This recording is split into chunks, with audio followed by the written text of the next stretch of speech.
I'm Tanner from Cruzely.com, and today I've got some things that I bet you haven't thought about that prove cruise ships are way crazier than you could ever think. Where else do you take what's essentially a skyscraper, you lay it on its side, you drop 5,000 people onto it, and you sail it around hundreds of miles, all to do it again just days later? But that's just the start. I've got things you never knew about the ship, and I can tell you that this is one you don't want to miss.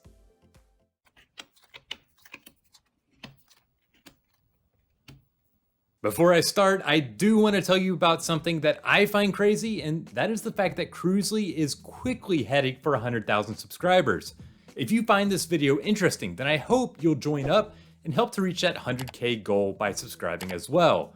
That said, when it comes to the craziness of cruise ships, I've got to start basic, and that's with just the wild size of a modern ship. I will never forget the feeling I got the first time I saw the first cruise ship I ever sailed on, Mariner of the Seas, more than a decade ago. I couldn't believe it sitting in port, and the crazy thing is that the ship is actually kind of small compared to what's sailing today. Even today when I sail, I'm still not used to the size of these things. Take Wonder of the Seas for example. It's the second largest cruise ship on the planet and has nearly 2,900 staterooms. At full occupancy, it carries 7,100 passengers and around 2,200 crew members. For comparison, the Mirage in Las Vegas has only about 200 more hotel rooms. It's literally not an exaggeration to say that you're taking a skyscraper, or more accurately, given everything on board, a Vegas resort, then you're laying it over and sailing it around the world. Now, I can't be alone in that whenever I walk by an open door that leads into the crew-only areas, I have to look. It's like pulling back the curtain in The Wizard of Oz. What's crazy is that there are areas of the ship that you will never ever get to see. As a passenger, it can feel like you have run of the ship. In fact, there are lots of places you won't ever visit, including the spots where thousands of crew members live and eat and even relax. There are some tours of the backstage areas that I have been on. If you get the chance, they are fascinating, including backstage in the theater, the engine room, where the waste and gray water from the ship is processed, and yes, even the bridge where the crew steers the ship. But it's crazy to realize how much of the ship you actually don't get to see on your cruise. Before I ever took my first cruise, I had this silly idea that a ship would return at the end of one cruise, let everyone off, resupply, take on new passengers, then sail out again the next day. Yeah, that was naive. Since cruise ships don't make money unless they are carrying paying passengers, they don't take breaks unless it's absolutely required, such as a mechanical issue or a refurbishment. Otherwise, it's crazy to think about, but ships are sailing 24/7. No matter the time of year, if it's a holiday or anything else, the cruises never stop. Of course, that means that the crew, they work their tails off around the clock, so definitely give them a break when you can.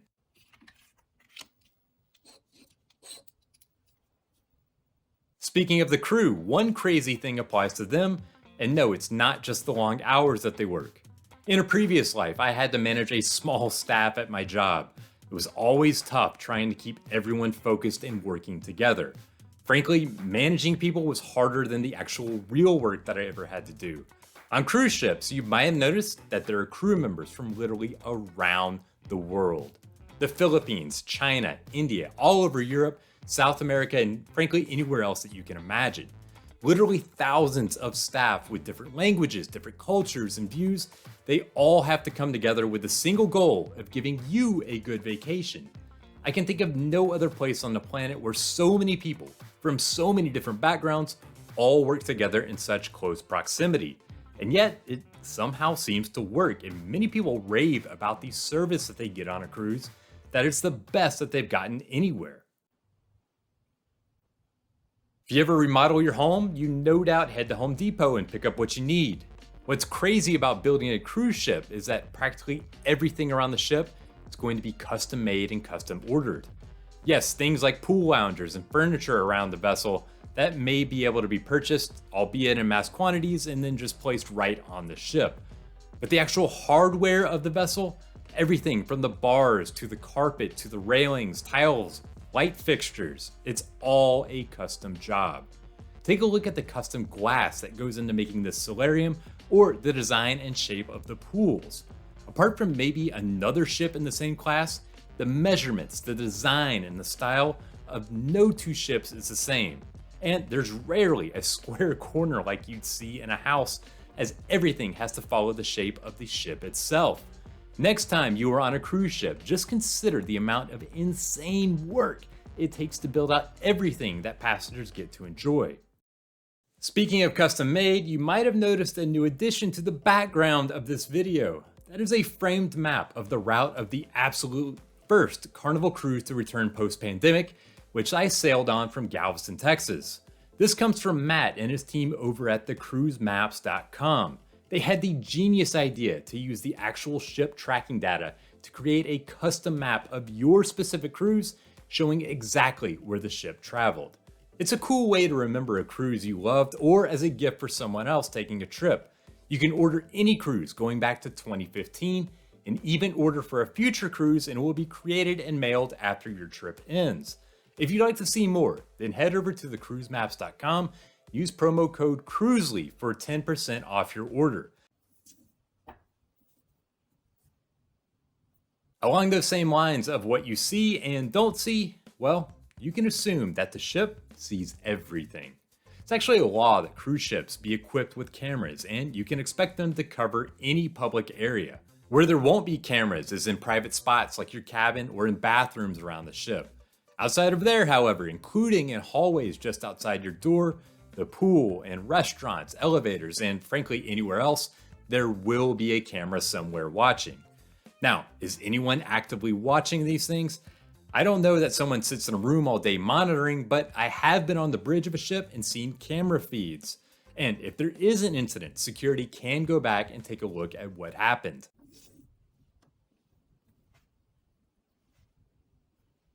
In my job covering cruises, there are some definite perks, including getting the chance to tour all the fancy suites that most people don't get the opportunity to see. Let me tell you, they are nice, and they have a price tag to match. What's wild to me is the massive disparity in fares there is between these nice rooms and the lowest priced cabins on the ship. True, your cabin is a big part of your cruise, and these days the suites, they often come with perks like drink packages or VIP check-in, even exclusive areas of the ship. But the shows or the restaurants and the ports of call, they are all the same no matter which room you sail in.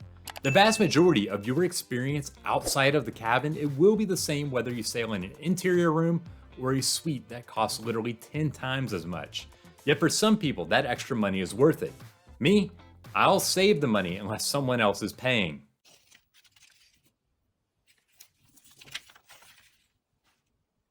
It's said that a cruise ship is like a city at sea. That is not an exaggeration, and I'm not just talking about the fact that there are a lot of people on board. While most people are on a cruise ship the max of a week, everything that a population of that size could need is on the ship.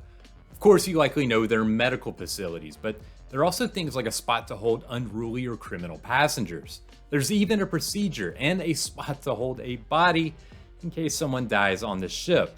In your room, there may be a daily planner or a note from the captain about an update to the trip, which was created and then printed thousands of times on board. There are laundry facilities, wastewater treatment, electricity generation, recycling and trash sorting. All the backbones of a city's infrastructure is on a ship too. As long as it has fuel and food, the ship can take care of just about everything else. Now, if you know someone that won't cruise because they're worried about seasickness, then show them this. Yes, that is a pool table on a cruise ship. And here's another to show that this isn't just some special type of ship. They are actually fairly common on board. It's crazy to think that these massive ships that stick up 20 decks above the ocean can be stable enough that you can play a game of pool on board. But yes, that is the case. Now, of course, I am not a shipbuilder, but something about the mix of the engineering, the size, and technology on board means that most of the time you don't even realize that you're on the ocean. As well, ships that have this on the hull, that means that they have a stabilizer fin that juts out to help smooth the ride in rougher seas. That's not to say that you won't ever feel the ocean, but it's likely a lot less than you think, and to me that is pretty crazy. I've talked a bit about the ship itself, but without a doubt, the wildest thing I can imagine, something that may not sound that impressive at first glance. If you're driving a car, then going 25 miles per hour sounds painfully slow, but that's how fast cruise ships can sail, and to me, that is ridiculously impressive. It's no exaggeration to say that it's a building with the ability to move 300 miles over the course of a night. It's the equivalent of a hotel being in New York one night and then being in Pittsburgh the next morning. For an idea of that speed, the speed limit in many neighborhoods, including mine, is about 25 or 30 miles an hour. So the next time that you see a car pass in front of your house, just imagine an entire cruise ship moving by at that same speed.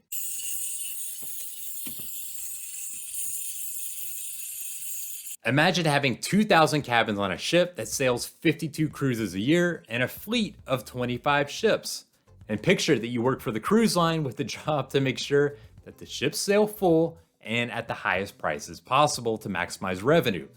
Of course, that's not just one person's job. Lots of people are working on that problem. But the fact that you can get anywhere close to that given all of the variables just boggles my mind. Head to any cruise website and you'll see that prices for the same cruise, they vary widely depending on time of year. And then when you dig into the cruise line financials, you see that average occupancy comes in at more than 100%. That means there are at least 2 passengers for every cabin, and some rooms sail with 3 or more on average. That doesn't mean every cruise sails completely full, but on average, the cruise lines are able to get it right. Given the complexity of that task, it is crazy to think about. Thank you for watching, and I hope that there's a thing or two that you learned from this video. Remember, if you can help us reach that 100,000 subscriber mark, that would be amazing. You can always find more on everything cruising at Cruzely.com or check out the other videos on this channel. Until next time, happy sailing.